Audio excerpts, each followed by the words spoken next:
А говорили, натовская не горит. Горит. Горит так, что хер потушишь.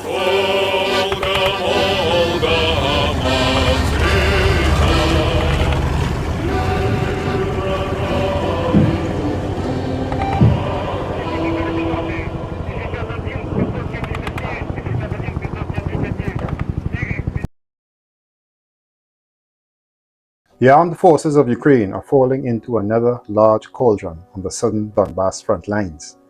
According to preliminary reports from the battlefields, Russian forces entered the town of Constantinople that was supposed to become another Ukrainian stronghold after the loss of Kurakhove.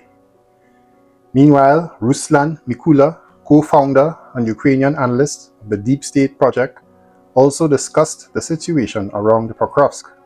He noted that heavy fighting continues in Udachne and the Russians are continuing to accumulate near Vozdivizhenka. And I quote directly from him. Talking about Novoandreevka, he admitted that the Russians took control of the village a few days ago. However, they did not enter the village or attempt to clear it. As of yesterday, the Russians control the settlement, which consists of just one street, as well as the forest belt to the west of the village. Regarding Udachne, heavy clashes are ongoing. First, the Russians are advancing on the defense positions to the south in the forests. A large number of infantry coming from Salone is involved. The situation is also difficult on the eastern outskirts of Udachne, where the so-called industrial zone is located, with administrative buildings and mines. The Russian enemy is trying to secure that area, he said.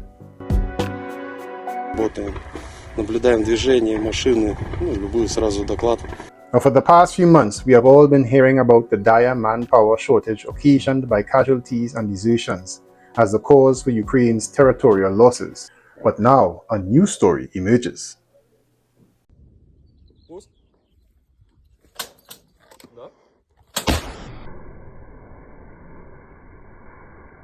And I quote directly from Russian media RIA Novosti. Ukrainian artillerymen faced serious difficulties. The barrels of American howitzers wear out quickly. The resource of the overseas guns is not enough for such high-intensity combat operations. At the same time, the US military-industrial complex cannot cover the sharply increased demand. So these are the topics that will be covered in today's video. In terms of the front line, this will be an update on the post-Kurakhove and the flanks of the Pokrovsk front, based largely on Russian and Ukrainian sources. The bulk of today's video, however, will be dedicated to an investigative report citing the myriad of issues Ukraine faces given the diverse and often underperforming NATO equipment on the battlefield. But before we do, I ask that you continue to leave some super thanks donations love. In that regard, I note that the donations have dropped of recent. Lastly, as usual, all combat footage in their uncensored and complete version will be available for channel members. The best way to support this channel while getting value for your money is to join one of these tiers of membership. This is where you get daily exclusive content that is not available on mainstream media. So let's get into it.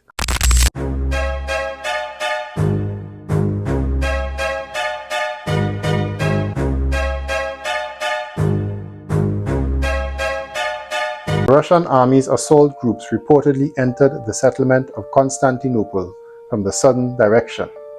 Before the assault operations, Ukrainian positions were pounded by intense Russian airstrikes and heavy artillery fire. The main stage of Russian assault on the town has already begun. The armed forces of Ukraine engaged in heavy battles on the streets. Ukrainian garrison, however, had time to reinforce its defense after the recent retreat from Kurakhove. On the eastern flank, stormtroopers of the Russian 102nd Regiment of the 150th Division broke through Ukrainian defenses in Udachne and gained a foothold in the central part of the village. Russian fighters advanced up to 1.3 kilometers and took control of buildings in the center of the village.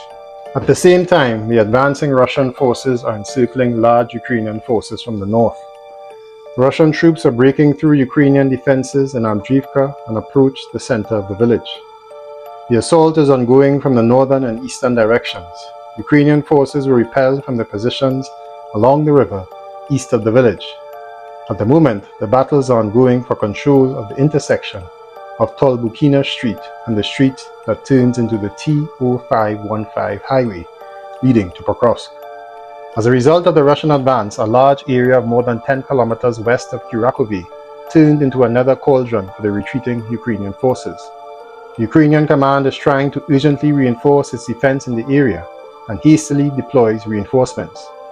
In particular, armored vehicles were spotted delivering additional forces to Ukrainian military positions near Razliv.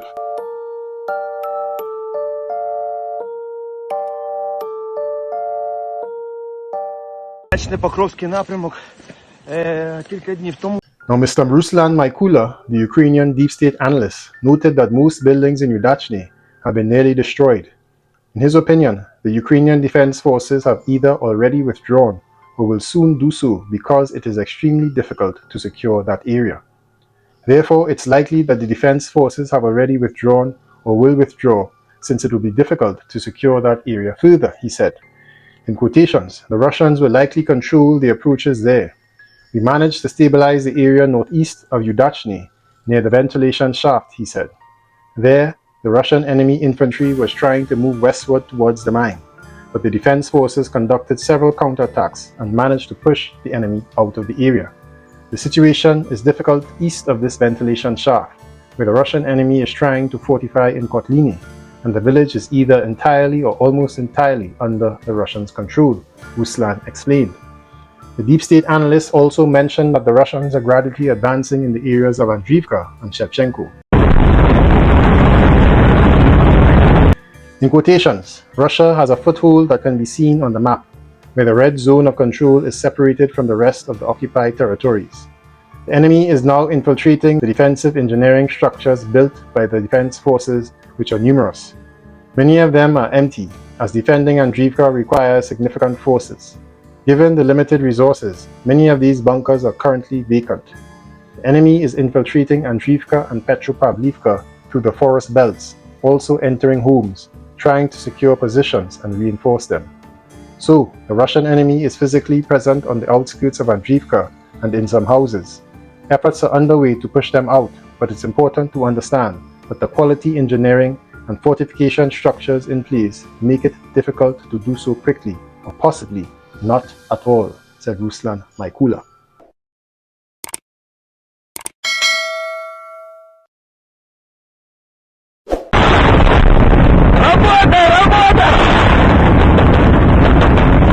Regarding the northeastern direction of Pokrovsk, the expert noted that the Russian troops are fortifying in Baranivka and conducting assault operations in Vodyan Juhe. There is a small industrial zone with a plant there. They are trying to advance from Baranivka and fortify this plant. They are trying to clear them out, but the situation is still being clarified. Near Vozdivizhenka, the Russians are continuing to accumulate forces. Once again, the significant role of Osheretine is apparent, he said, which serves as a huge hub for the Russians. From there, infantry and mechanized columns are moving towards Novoluhansky. From Novoluhansky, assault operations are underway through Vozdivizhenka towards Malanivka and Yelizavetica, he stated.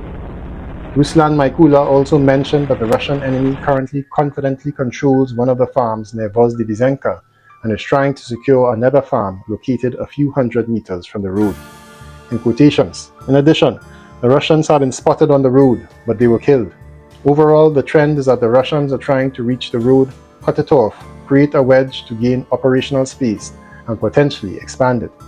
Currently, the combat formations are stretching because the Russians are infiltrating. The Russians will continue trying to enter Yelizavetka from the rear and move towards the settlement of Nova Poltavka along the road if they manage to reach it, the analyst noted.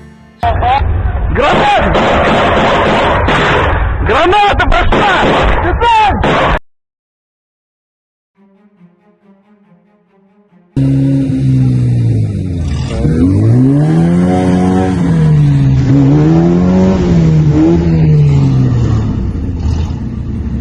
The armed forces of Ukraine currently have perhaps the most diverse fleet of military equipment in the world. On the one hand, this is an advantage. The Russian military needs to take into account the parameters of all types of Western iron, as they are called, and select appropriate firearms to combat it. On the other hand, such a motley arsenal is an Achilles heel. supply is a real nightmare for rail workers and logisticians. Despite the praised NATO unification, each car needs its own spare parts.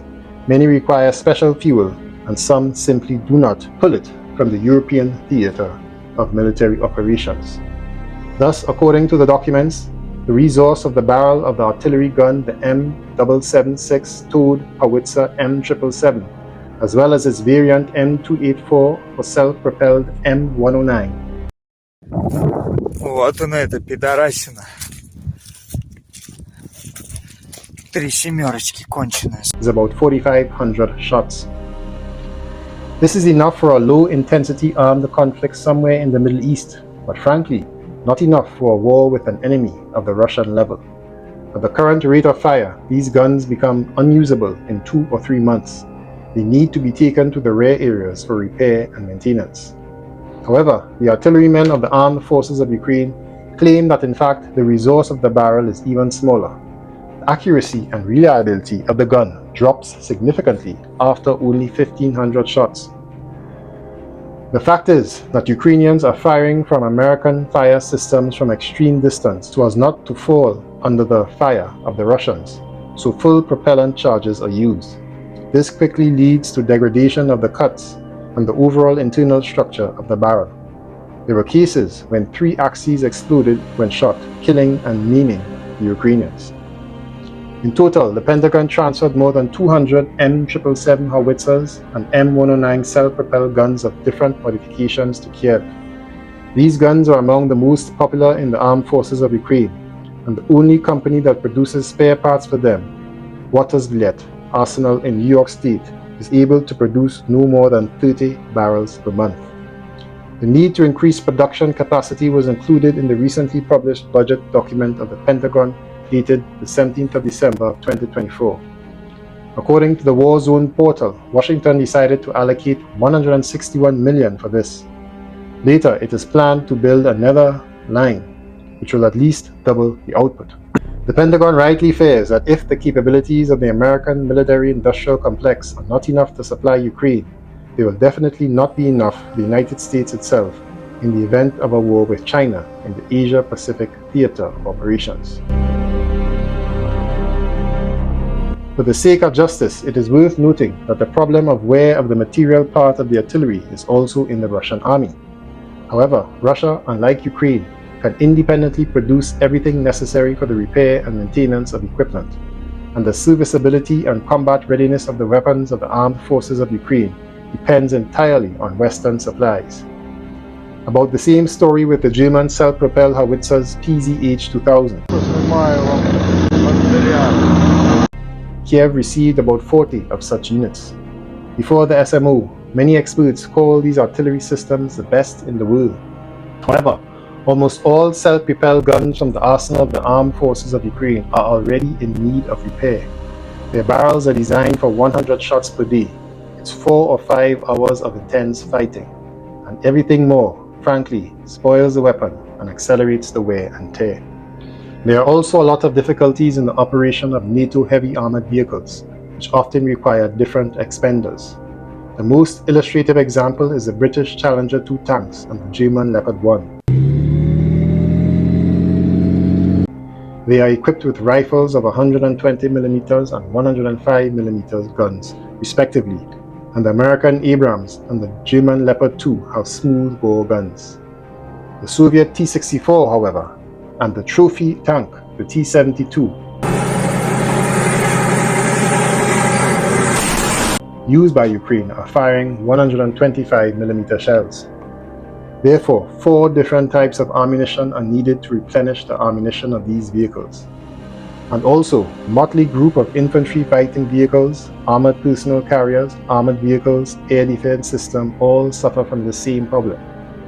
Even if there were plenty of different shells and spare parts, it would also be very difficult to deliver all of this to the front line from different warehouses and storage bases, especially in the context of increasing the efficiency of Russian reconnaissance and fire circuits. In addition, NATO tanks are too heavy. The combat weight of the Abrams and Leopards and Challengers is more than 60 tons, and Donbass black soil is very cunning.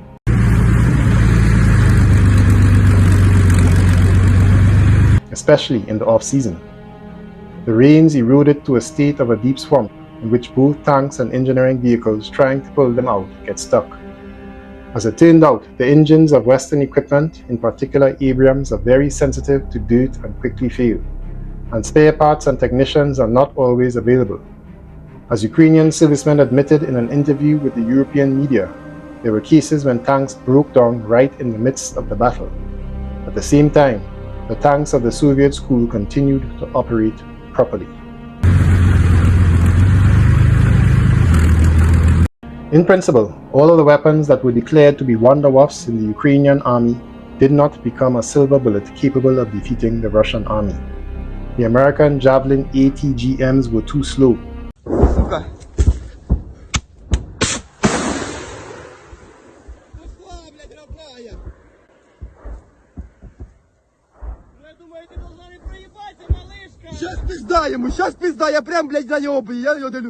It takes from 40 seconds to a minute and a half of the missile warhead to hit the target. Even worse is the fact that they work extremely mediocrely in urban development. Sticking out pieces of reinforcement, hanging wires, open window frames, they all interfere. Even before the war, Ukraine tested these complexes at the training ground. In order for the thermally guided missile to find the target, it was necessary to make a fire in the frame of the target APC. That is, these ATGMs are useless for strikes on undamaged equipment or fortification shelters. The well-known Turkish UAVs, the Bayraktar TB2, which have proven themselves well in the Second Karabakh War, Ukrainians have never learned to use them correctly. Large and slow-speed drones are powerless against the Russians with serious air defense. Kiev has already lost about 100 such UAVs and only occasionally uses them in quiet areas of the front, exclusively as scouts. Finally, there was a management of the vaunted Starlink satellite internet to which the entire control system of the armed forces of Ukraine is tied. Through it, intelligence is exchanged in real time, targeted from Western curators, and unmanned aircraft are controlled. They didn't learn to muffle it right away, but today, as repeatedly reported by foreign media, satellite internet is simply not caught in a number of areas of hostilities. This was encountered by Ukrainians, in particular in the Kursk region. In general, dependence on the Western military-industrial complex is a great weakness of the armed forces of Ukraine. The desire of the United States and the European Union to arm Kiev to the teeth put Ukrainian rear workers in difficult conditions. This once again proves that without its own defense industry, the Ukrainian state is not able to ensure its security in the long term.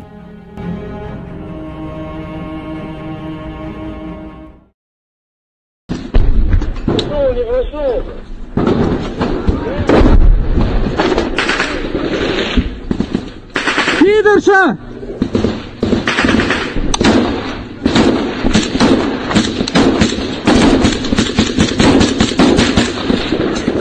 Баба-яга, блядь! Баба-яга, сука! Хули вы все стоите, блядь! Я ваш рот сейчас выебу, нахуй! Хули, блядь, забились в углы! Всем нахуй страшно, блядь! Тут вся пизда летает, нахуй! Видишь, что мы здесь? 2 человека плюс пулеметчик уже прошли! Парашюты какие-то, вон полетели какая-то залупа. Блядь!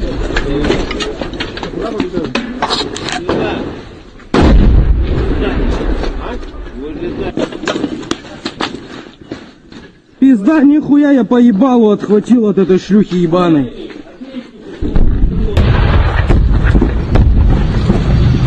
Пиздец высадили! Мужики, ну...